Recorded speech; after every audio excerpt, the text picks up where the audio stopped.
বাবা আজকে বাজার থেকে এনেছিল লাউ।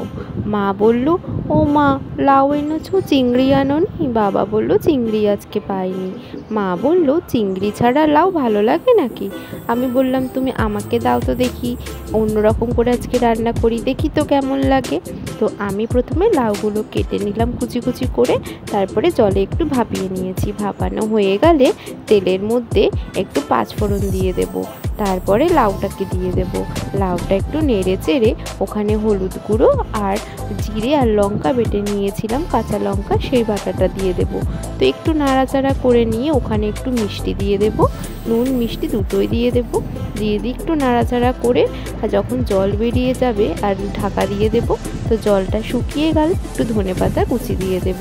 জলটা যখন অনেকক্ষণ ধরে শুকোচ্ছে না, গ্যাসটা বাড়িয়ে দিয়েছি তাও শুকোচ্ছে না, তো সে কারণে আমি একটু দিয়ে দিলাম একটু ময়দা গুঁড়ো। তো তাড়াতাড়ি শুকিয়েও যাবে আর একটু থকথকে ব্যাপার হবে। তো বলো তো, লাউ চিংড়ি ছাড়াই কি আর অন্যরকমভাবে লাউ খাওয়া যায় না?